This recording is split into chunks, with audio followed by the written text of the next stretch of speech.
This episode of Cooking with Grandpa, we're going to try cornbread mix. I'll put the recipe for this mix down in the description below. I made this mix myself. So, in a nutshell, you'll take that mix. We're doing 1 egg. I could have put dehydrated egg into it. Then I just have to add water, but I figured most people don't have dehydrated egg on hand. So I'm going to crack 1 egg into 1/3 of a cup of water and scramble it. And get that mixed up. And I'm going to pour that directly into the bag here. And then mix it through the bag. No point in dirtying dishes unless you have to. I'm going to add a tablespoon of oil to this, just to be on the safe side.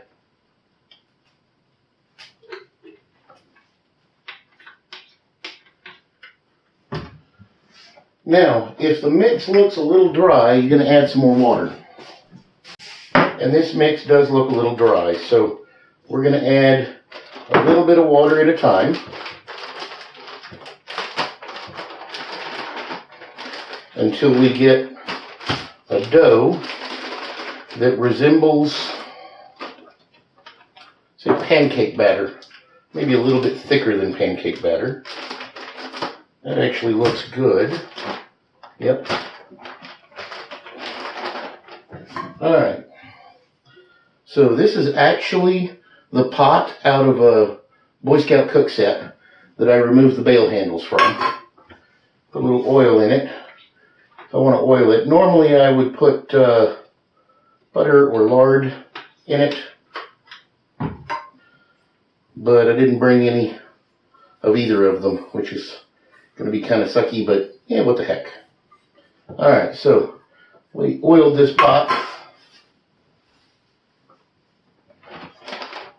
And we've mixed up the batter.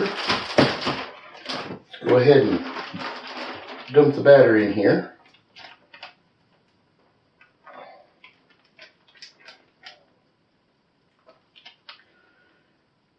I figure this bag is probably more than what this pot will hold, so I'm not too worried about it.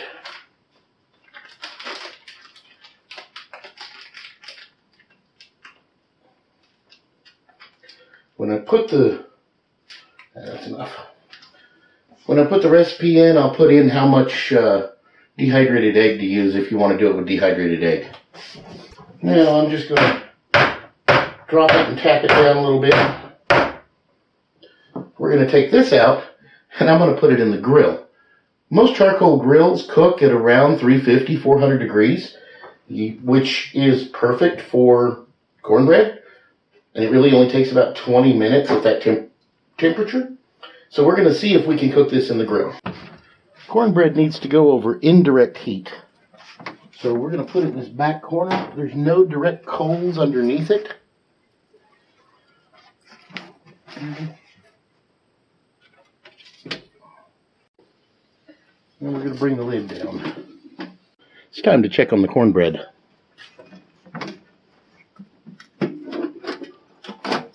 Looky there. Oh, you can smell it. Oh, that smells good. And it looks good. Let's see. Alright. I'm going to take my pocket knife and just run it around the edge. Since all I used was oil and not lard or anything else.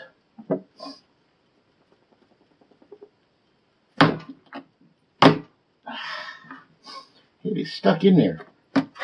There we go. It partially came out. Oh, and it looks good. Smells wonderful. Yeah, it's stuck to the bottom of the pan. Probably would have been better to use a little lard or something like that in it.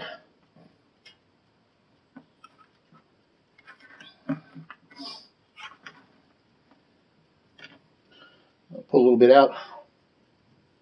Ooh. Okay. It's hot. Just took it off the grill. That's good cornbread. That's really good cornbread. I'm going to sit here and scrape a little more off of this pot. I may have to take this pot home with me to clean it because I doubt I'm going to be able to get it clean out here with the way this is stuck to it. But wow, that made really good cornbread. I think I'm going to do this one again with the same recipe, but I'm going to bring either lard or butter with me so I can make sure that the pan is well greased. Because the reason it didn't release from the pan this time is because it was just oil in the pan and I didn't actually grease it. And lard would have done so much better. Huh. Yeah, I'm still eating it. That's good cornbread.